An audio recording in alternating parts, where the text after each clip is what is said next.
ये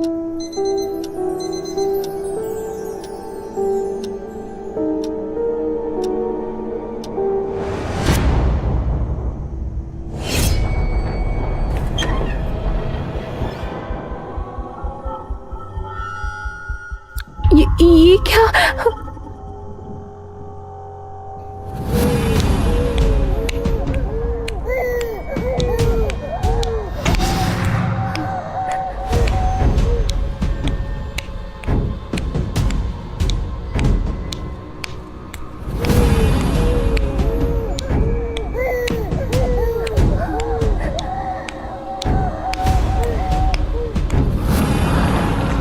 मोहिनी पहले अपने पीठ को देखती है और फिर उस परछाई को अपने करीब देखती है।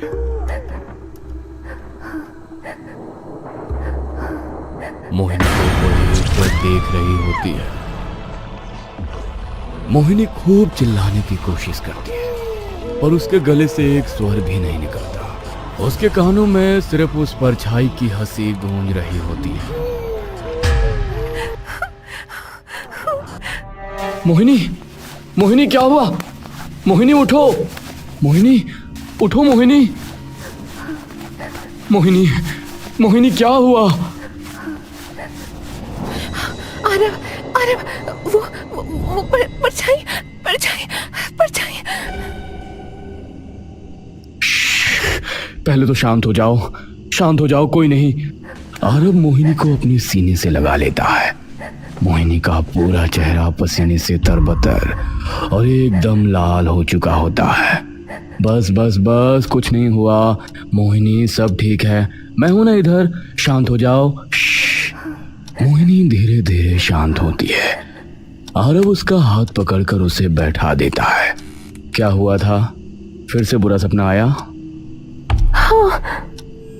अब की बार क्या देखा?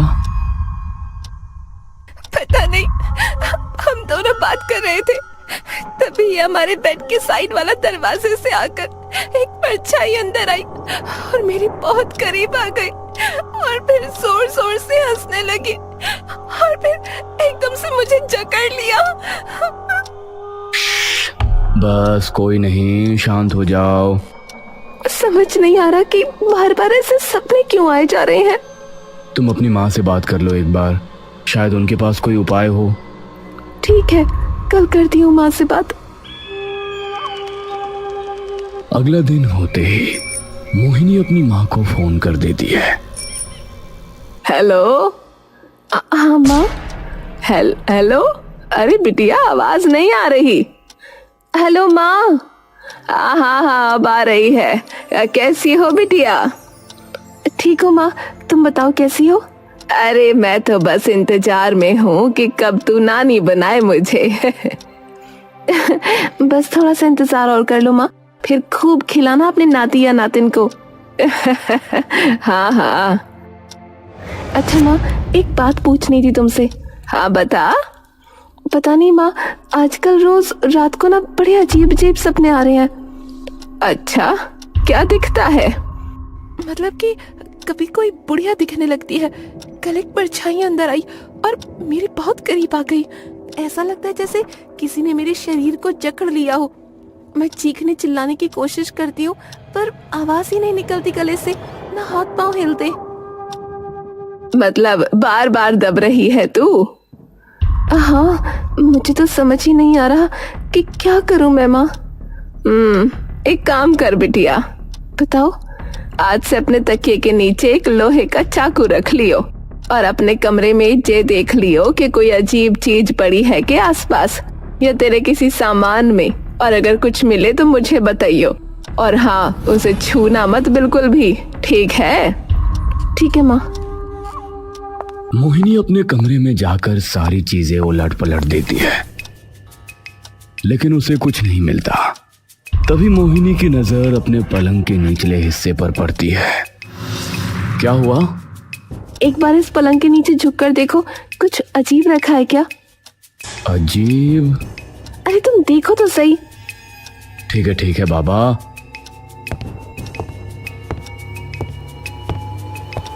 आरव पलंग के नीचे झुककर देखने लगता है। कुछ रखा तो है टॉर्च पकड़ाना एक बार। मोहिनी उसे टॉर्च दे देती है। आरब जैसे ही वो टॉर्च लगाता है, उसे कुछ मुर्गी के पंख एक काले कपड़े से बंधे दिखते हैं। मुर्गी के पंख? चुना मत उन्हें। आरब एकदम से डर के उठ जाता है। अब क्या हुआ?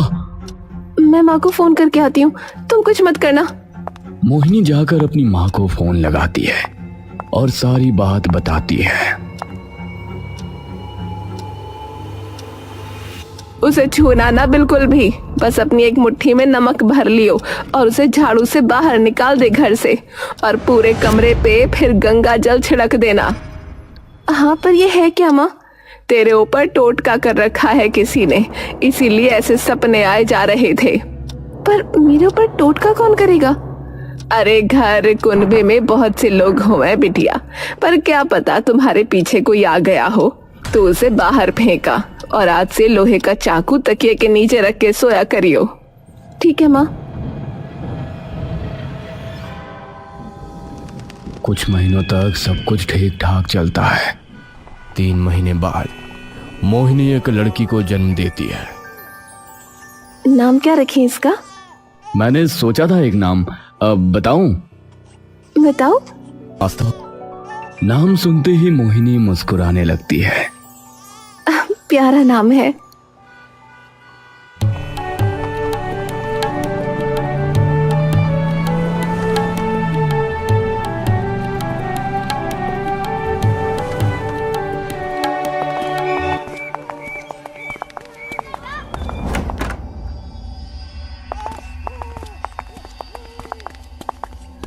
रुको।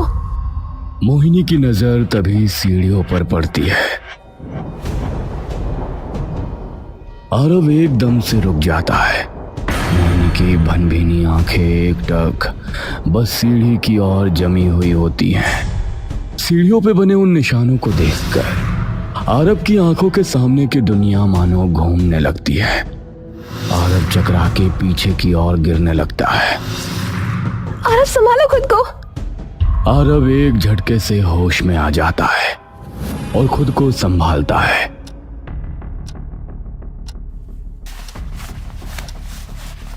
मोहिनी, चलो यहां से अभी। आरव और मोहिनी तुरंत घर के बाहर निकल जाते हैं और बाहर गली में जाकर खड़े हो जाते हैं। अब क्या करना है? तुम्हारे घर चलते हैं, अभी यहां रहना ठीक नहीं है। मोहिनी और आरव गाड़ी में बैठकर तुरंत वहां से निकल जाते हैं। पूरे रास्ते सीढ़ियों पे बने बस अमंगल निशान की छवि अभी भी उन दोनों के दिमाग का पीछा नहीं छोड़ रही थी।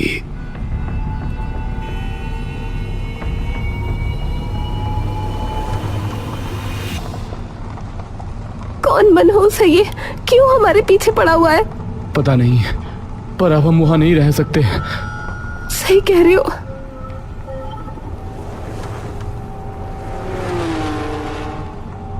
आरव और मोहिनी घर पहुंचते ही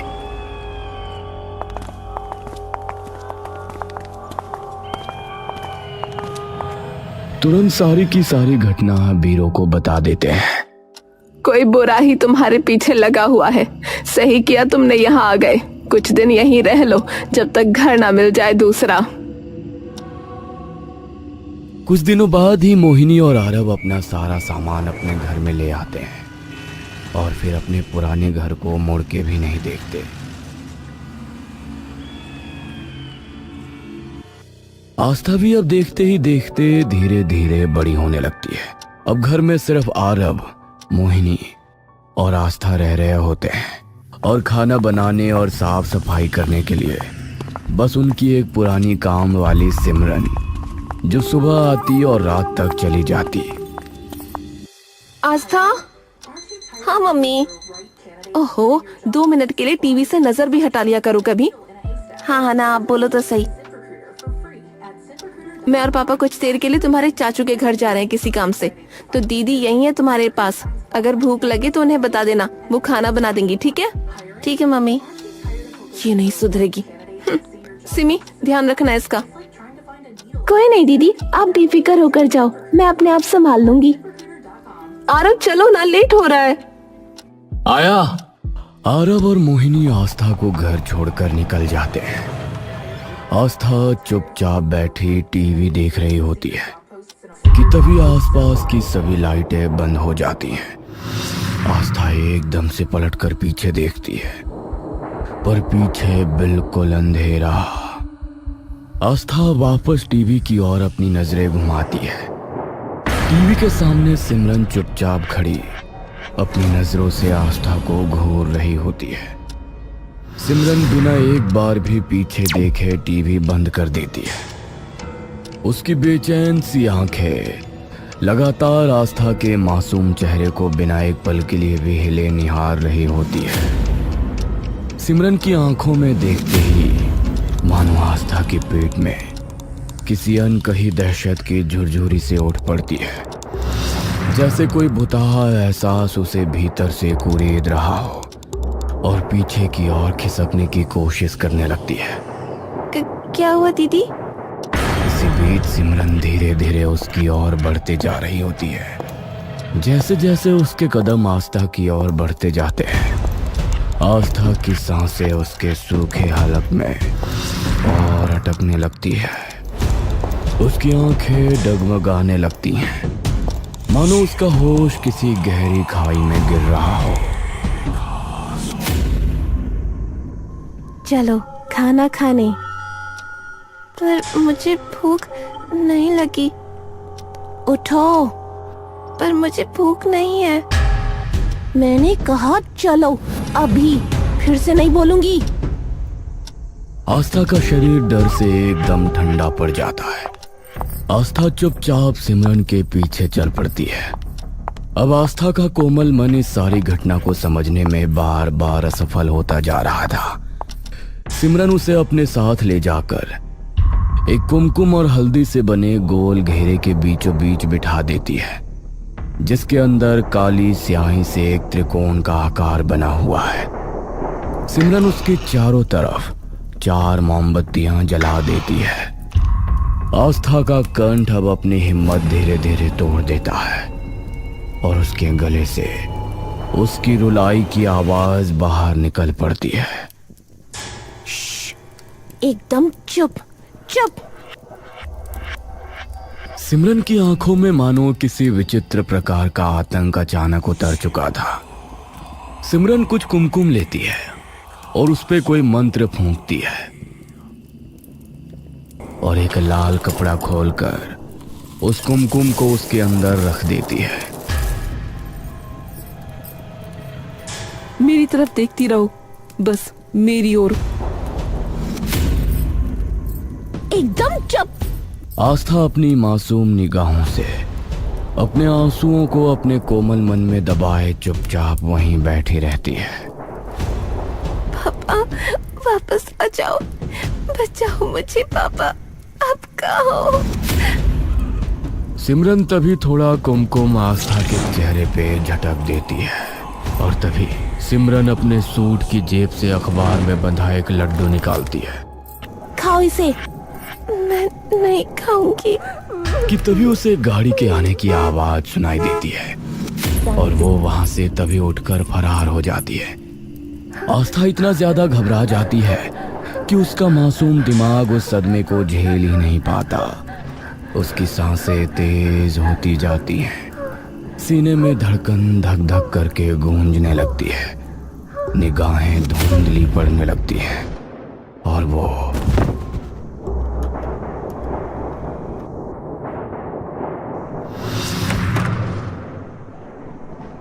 लाइट को क्या हुआ? बंद क्यों है? अभी तो आस्था के सोने का टाइम भी नहीं हुआ। मोहिनी जाकर सोफे पर देखती है।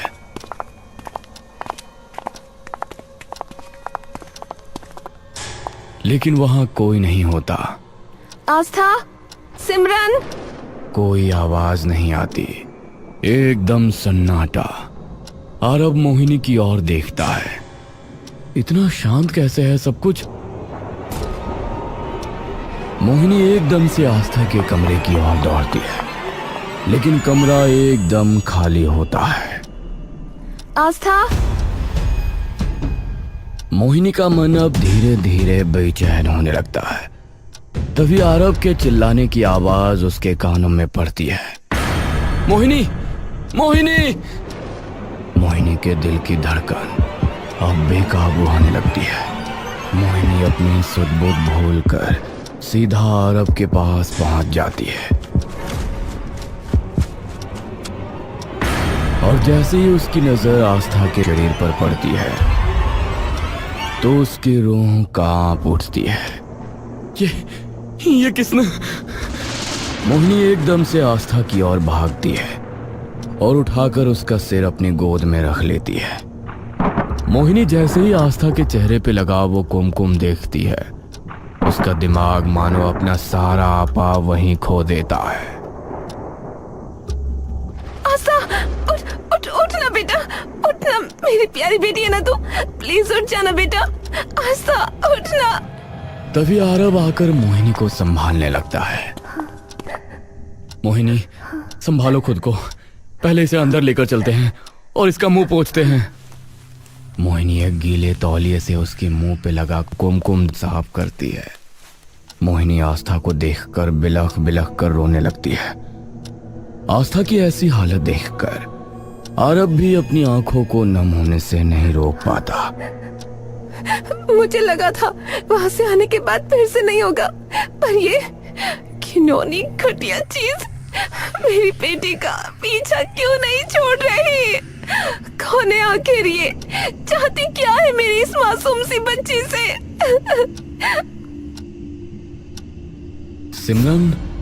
सिमरन कहाँ है? मोहिनी एकदम से आरव की तरफ मुड़ती है। तभी अचानक आस्था होश में आ जाती है। उसका शरीर बुरी तरह कांपने लगता है। उसके दिल की धड़कनें इतनी तेज हो जाती हैं मानो उसकी छाती से उसका दिल बाहर आने वाला हो। पापा, पापा, बचाओ! मोहिनी उसे अपनी बाहों में समेट लेती है। कोई कुछ नहीं कहेगा, मैं हूं ना यहाँ, कोई कुछ नहीं कहेगा, पापा है ना, शांत हो जाओ। आस्था जैसे ही अपनी माँ का चेहरा देखती है वो तभी फूट फूट कर रो पड़ती है। आस्था, बाबू क्या हुआ? बताओ ना मम्मा को। बचाओ, बचाओ, वो फिर आ जाएगी, बचाओ! कौन आ जाएगा बेटा? कोई नहीं है यहाँ। माँ, वो फिर से आ जाएगी।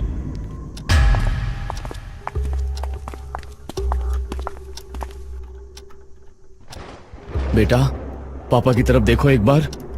आस्था धीरे से आरव की तरफ देखती है। पापा, वो फिर से आ जाएगी। पापा बचाओ मुझे। तुम तो पापा की शेरनी हो ना? पापा है ना तुम्हारे पास? कुछ नहीं होने दूंगा तुम्हें, आई प्रॉमिस। यू ट्रस्ट पापा ना? हाँ। तुम मुझे बस ये बताओ बेटा कि किसने किया ये? आस्था डर से कांप रही है। बेटा, डरना बिल्कुल नहीं है, पापा है ना, बस ये बता दो कि किसने किया, फिर देखो। सिमरन दीदी। सिमरन का नाम सुनते ही दोनों के होश उड़ जाते हैं। आरव की आंखों में एकदम से मानो खून खौल जाता है। आरव एकदम स्तब्ध वहां खड़ा रह जाता है। मतलब हमेशा से वही कर रही थी ये सब, सिमरन? पर वो तो कितने सालों से तुम्हारे यहाँ काम करती आ रही है। सिर्फ वो नहीं, उसकी माँ भी हमारे यहाँ ही काम करती थी। आज ये किस्सा ही खत्म करता हूँ, ध्यान रखना आस्था का। आता हूँ। सुनो, मुझे मत। बात सुनो। आरव मोहिनी की आंखों में देखता है। हमारी बेटी को उसने चोट पहुंचाई है, तो उससे सारे जवाब लेना। आरव गुस्से भरा सिमरन के घर पहुंच जाता है।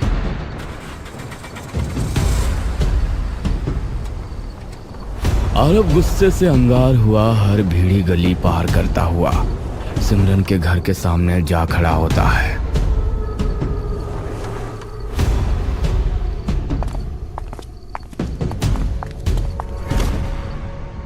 सिमरन, मैं कहता हूं दरवाजा खोलो, अभी के अभी, आखिरी बार कह रहा हूं, ये दरवाजा खोलो। अंदर से एक आवाज भी बाहर नहीं आती। आरव थोड़ा सा पीछे होता है और भागकर सीधा दरवाजे पर जोर से लात मारता है, पर दरवाजा फिर भी नहीं खुलता। आरब दरवाजे पे खूब लातें मारता है, पर दरवाजा फिर भी नहीं खुलता। अब आरब के गुस्से का पारा और भी ऊपर चढ़ते जाता है। आरब अब थोड़ा और पीछे होता है और दरवाजे की तरफ पूरा जोर लगाकर दौड़ने लगता है और सीधा जाकर अपना कंधा दरवाजे पे दे मारता है। दरवाजा धम से खुलता है और आरब नीचे जा गिरता है। आरब एकदम से उठकर पीछे की ओर हो जाता है